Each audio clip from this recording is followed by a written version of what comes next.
एक नेता मुंबई से आता है, बिहार में हेलीकॉप्टर से कहते हैं कि एंट्री करता है। उसके बाद राजनीतिक पारी शुरू होती है, पार्टी बना दी जाती है, चुनाव लड़ते हैं, लेकिन कोई भी चुनाव जीत नहीं पाता। पार्टी के हालांकि विधायक तो बन जाते हैं, लेकिन विधायक बीजेपी तोड़ लेती है। आप समझ गए होंगे कि मैं जिक्र किसका कर रहा हूं, मुकेश सहनी का। मुकेश सहनी वीआईपी पार्टी के सुप्रीमो हैं। फिलहाल निषाद आरक्षण को लेकर रथ यात्रा पर निकले। करोड़ों की रथ है, हालांकि सही कीमत किसी को मालूम नहीं, लेकिन ये मीडिया में प्रचारित है कि रथ 3 करोड़ से ज़्यादा की। लेकिन खबर ये नहीं है कि मुकेश सहनी कितने करोड़ के रथ पर सवार है।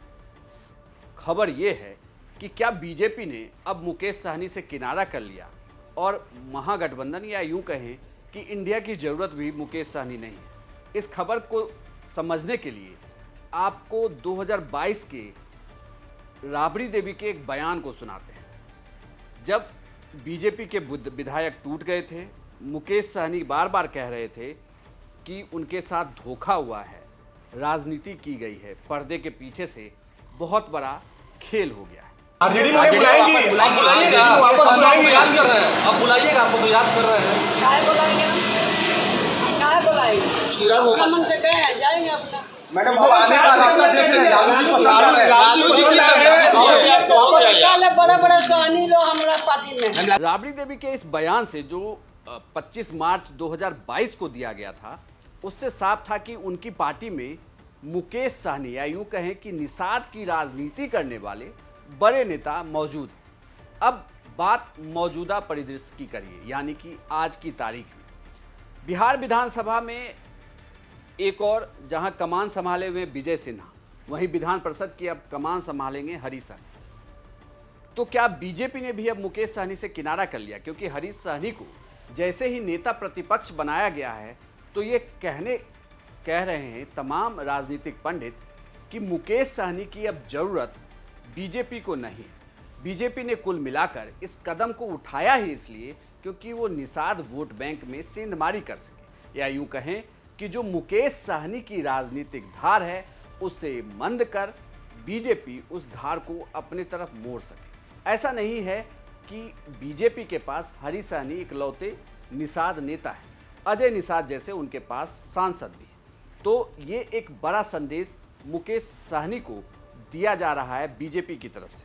हालांकि मुकेश सहनी की पार्टी ने एक वीडियो जारी किया है, खुद मुकेश सहनी ने भी ट्वीट किया है और लिखा है कि जो मुद्दा उन्होंने उठाया था, उम्मीद है कि इसी मुद्दे को हरीश सहनी उठाएंगे। हालांकि उनका ये दावा ये भी है कि वो उनकी पार्टी के सदस्य रहे। खैर, हरीश सहनी के लिए ये कहा जाता है कि 2020 से वो लगातार बीजेपी में काफ़ी एक्टिव रहे, हालांकि चुनाव भी लड़ा, चुनाव हार गए।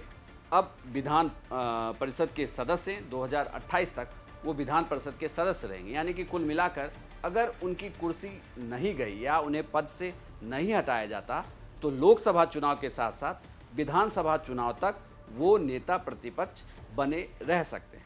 लेकिन बात फिलहाल हरीश सहनी और मुकेश सहनी की। कुल मिलाकर देखा जाए तो मुकेश सहनी के लिए इंडिया के दरवाजे तो ऐसा लगता है कि पहले से ही बंद हो गए, क्योंकि लालू यादव या तेजस्वी यादव नहीं चाहते कि उनके समकक्ष कोई युवा नेता भी बिहार में राजनीतिक तौर पर खड़ा हो। अगर ऐसी बात होती तो इसके पहले के विधानसभा चुनाव में ही वो साथ में चुनाव लड़ रहे होते, लेकिन उस वक्त भी मुकेश सहनी अलग हुए थे और बीजेपी के साथ आ गए।